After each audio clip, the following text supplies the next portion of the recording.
Dominion. Nice work. Grab a sample of that stuff, would you?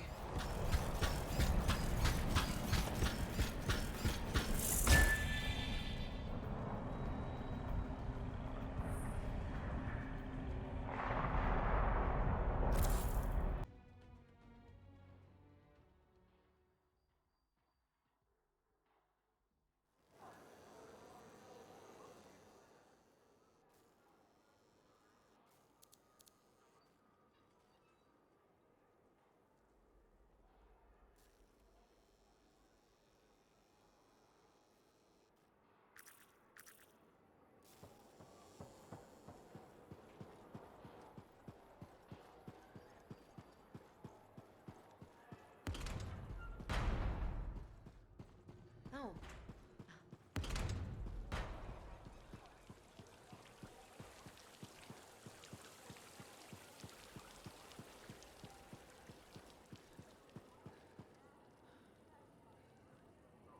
You've walked the path of Valor. By now, I suppose that's not really a surprise. It's time to tell you how the Freelancers began. Medeiros was raised by the Legion of Dawn. He witnessed Tarsis testing the first javelin. He was at the general's side when the fortress was built, earned his own javelin, and fought beside her, even at the Battle of Anthem Pass.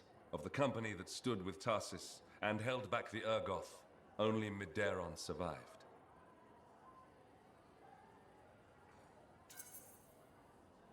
I didn't know anyone survived the Battle of Anthem Pass. It's easy to forget, since most stories focus on the general's death. In grief, the Legion tore itself in two. Half went with Magnustral, half with Arden Vasa, and one legionnaire who went with no one.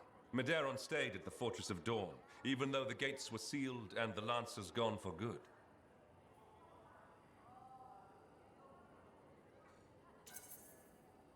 You said this story was about freelancers.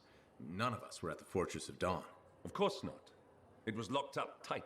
Alone in the courtyard, Medeiros heard a distant roar. Okay, that's better. It was a sound he remembered, for it haunted his dreams. The roar of the chimera Cindermore, the monster that stalked him long ago. The same one? Was still alive? It vanished for more than a decade, but with the general's death, it returned.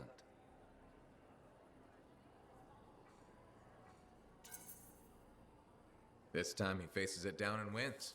Not exactly. Alone, he stood no chance.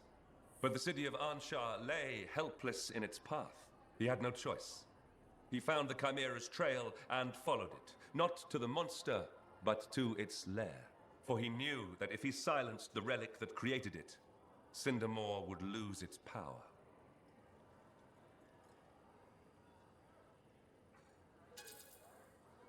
That's all great. If the ruin was empty. That was the problem, yes. Medeiros found the relic, though the monster was right beside it. But he had plenty of experience in laying false trails. Medeiros woke the chimera, and it chased his false tracks while he slipped past and silenced the relic. Cindermore fell, and the Lancer finally defeated the beast that stalked him long ago. In that moment, Medeiros knew his calling, to walk the path of Valor, even if he walked it alone.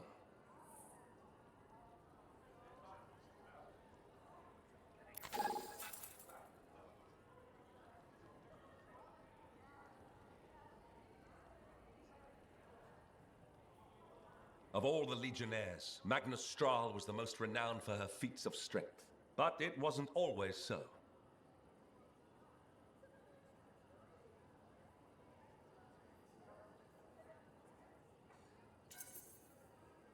I've only ever heard about Straw leaving the Legion. Nothing about what she did before. Bastion likes to forget that she was ever a legionnaire. The Dominion, that she was flawed and human.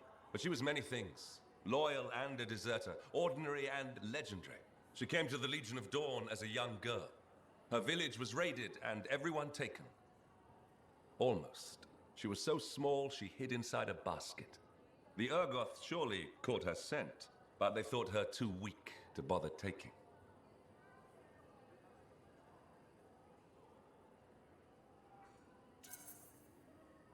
I didn't think Urgoth ever left humans behind during their raids.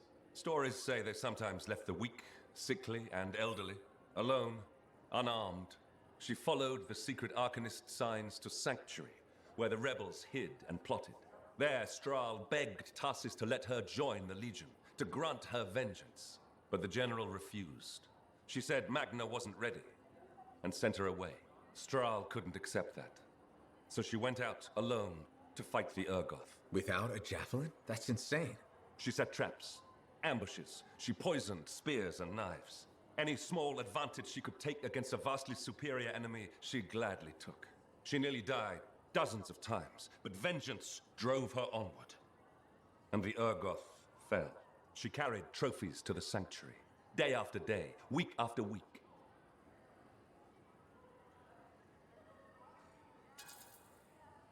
Poison and stealth do not sound all that mighty. Remember that for General Tarsis, the trial of might involved luring enemies into a trap. Might isn't just simple feats of strength. It's achieving your goal with whatever means available. Finally, General Tarsis spoke with her. "What do you want?" she asked.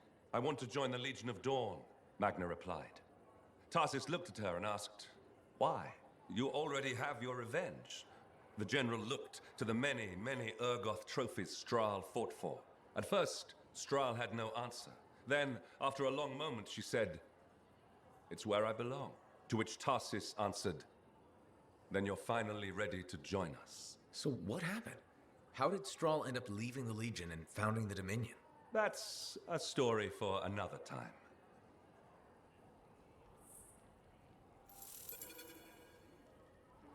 What do you think you're doing? You're damaging those books. Stop that at once. I need to mark my place. Don't fold the pages. Use a bookmark like a civilized person. Bookmarks fall out. Are you juggling them? No? Then they'll be fine. Use a bookmark.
So, now that you've walked in her footsteps, let me tell you the final tale of Magna Strahl. When General Tarsis fell, those closest to her went into mourning. Each carried grief in their own way. For Magna, the loss of her friend and leader turned to rage. She couldn't rest while a single Urgoth lived. They were already broken by the sword of Fulminus, terrified, fleeing to the dark corners of the world. But hard on their heels, Strahl came, hunting them one by one. This sounds like the other story you told me. Listen to enough tales of Magna Strahl and a pattern emerges.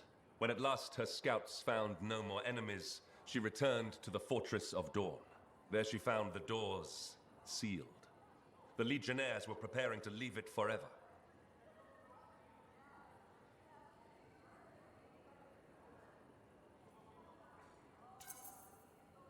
Even after I went inside, I've never heard why the fortress was sealed up. I'm getting to that part. While Strahl eased her grief with battle, Arden Vasa fixated on his duty. With her final breath, Tarsis had made him swear Antium would not fall, no matter the cost.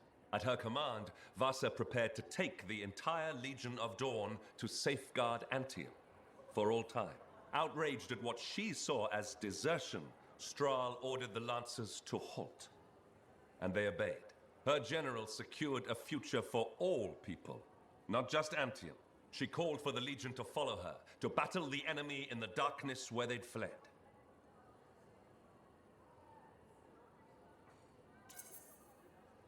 So which one had the right idea? Well, if you ask a Sentinel, Arden Vasa. Ask a Paladin, it's Strahl. A freelancer usually says neither. Strahl was admired, some might say revered, by many, and they gladly joined her cause. Vasa called them traitors. Strahl declared those who stayed behind were cowards, and the Legion broke. Those who followed Magnus Strahl called themselves Paladins, and went north to pursue the enemies of man. They vanished into the darkness, and were never heard from again.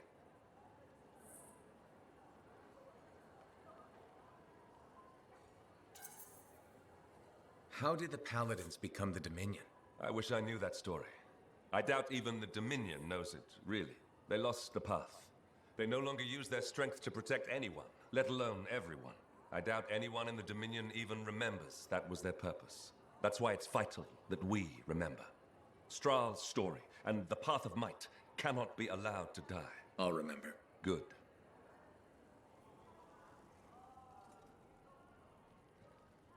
Have you heard the tale of Lee?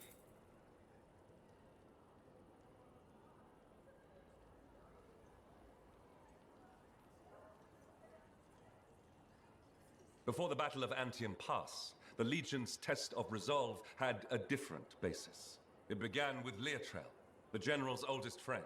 When Tarsis first raised an army against the Urgoth, Leotrel was with her. The Arcanists were hidden from them.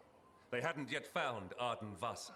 No lancers, no javelins, no weapons, no fortress. Not even a good hiding place. Nothing but the vision of Helena Tarsis and Leotrel's unbreakable will. I've never heard about the beginning of the Legion before. In a way, it has no beginning. Where and when did Tarsis and Leotrel meet? No one remembers. Maybe it was once such common knowledge that no one thought to pass it on. There are countless towns that now claim to be the birthplace of General Tarsis. The truth is lost. A legion needs soldiers, and it began with just one. The two set out to find the Urgoth. The plan was simple. Follow the raiders and warn villages in their path. At first, they succeeded in getting word of the coming Urgoth to people in time. Villagers fled, but the longer the Urgoth went without a catch, the faster it spurred their hunt. Finally, Tarsis and Leotrel arrived at a town with the Urgoth on their heels. Flight was impossible, so they stood and fought.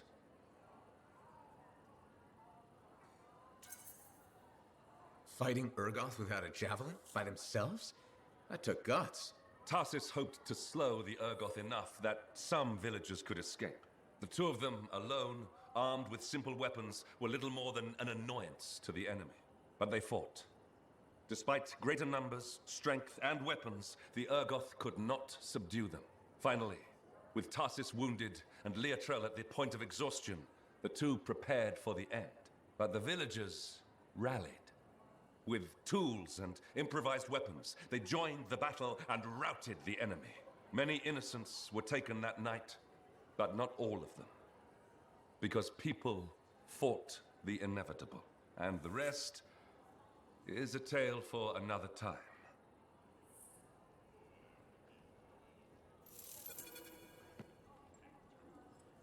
Have you heard the tale of Legionnaire Gannis and the Gate of Riddles? Well, several treaties have been written proving that the Gates of Riddles never existed. It was merely symbolic of the tests required by ancient Arcanist-resistant cells to gain entry. At the end of his vigil, Gannis opened his eyes and he could see at last the question written in flame. That's clearly a metaphor. If I must choose between fact and letters of fire, I'll choose fire every time.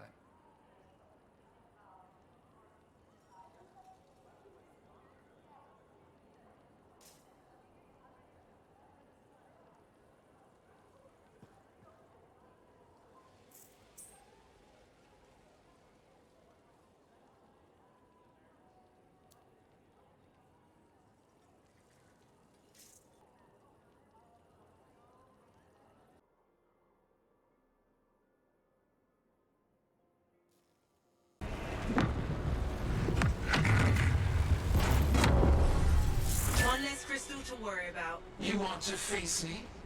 Very well. I'll be waiting.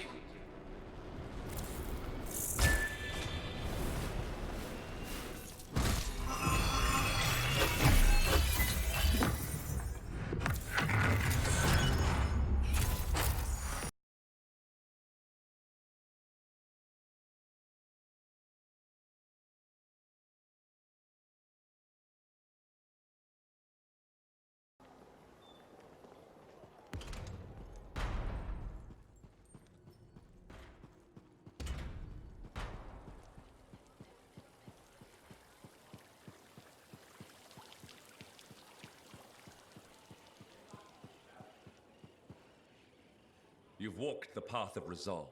It's a hard one to travel. You're not gonna tell me about the last stand of General Tarsus now, are you? Because I've heard that story many times before. No. This is the story of how the Legion endured its own destruction. While Vasa and Strahl fought about which way to take their lancers, Leotrel prepared. She prepared her oldest friend for burial. She prepared places for all the fallen, and she prepared the way for those still to come. She took Garrett's volumes of the Legion from the Fortress of Dawn before it was sealed. She left Helena's signet in the General's tomb, waiting for the right hand to reclaim it.